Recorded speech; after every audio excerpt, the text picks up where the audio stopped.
Jesus said something most people either ignore or soften. The gate is narrow and the way is hard that leads to life, and those who find it are few. Matthew 7:14. The narrow path isn't popular, it isn't comfortable, and it isn't easy. Most people choose the wide road because it requires nothing from them. No discipline, no sacrifice, no obedience. But the narrow path demands something real. It demands devotion. It demands commitment. It demands a life that actually reflects Christ, not just talks about Him. And that's why so few people walk it. We live in a culture addicted to comfort. People want a convenient Christianity, a God who fits inside their schedule, a faith that never challenges their feelings. But Jesus didn't call people to comfort. He called them to follow. He didn't say, "Take up your mattress." He said, "Take up your cross." Luke 9:23. The cross is not comfortable. The cross is surrender. The cross is sacrifice. And the cross is the sign that you are serious about your walk with God. The narrow path is the path of saying no to your flesh, no to your old habits, and no to anything that competes with your devotion to Christ. The reason many believers struggle is because they want the rewards of the narrow path while walking the wide one. They want peace without obedience, strength without discipline, blessings without devotion. But Scripture is clear. The narrow path is hard because it transforms you. It cuts away what doesn't belong. It exposes what's unhealthy.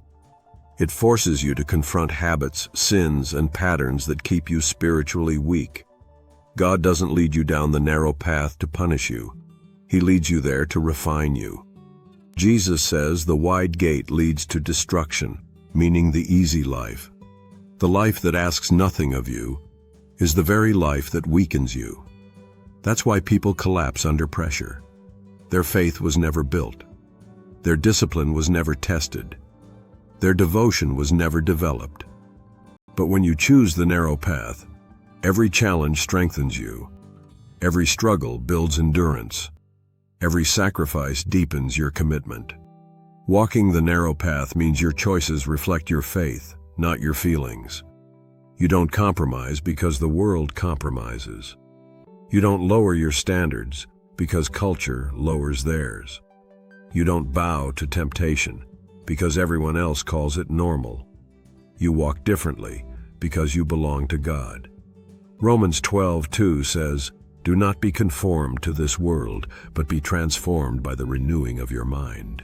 The narrow path is the life that refuses to conform, no matter how loud the world gets. The narrow path is also the path of obedience, not selective obedience, not obedience when it's convenient. Real obedience.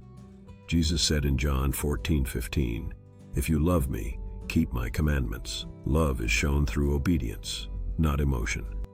If Christ is Lord, then His word actually shapes your lifestyle, your decisions, your relationships, your habits, your discipline. The narrow path is the place where you obey even when it costs you something, because your devotion means more than your comfort. This path is also the path of self-denial. In a world that constantly says, "Do what feels good," Jesus says, "Deny yourself." In a world that says, "Follow your heart," Scripture says, "The heart is deceitful." Jeremiah 17:9. The narrow path doesn't follow feelings, it follows truth. And when you build your life on truth, on Scripture, on obedience, you become unshakable. Matthew 7:24-25 says that the one who hears and obeys Christ's words is like a house built on rock. Storms come, winds blow, but the house stands strong. The narrow path builds that kind of strength. People avoid the narrow path because they think surrender will make their life smaller. But the truth is the opposite.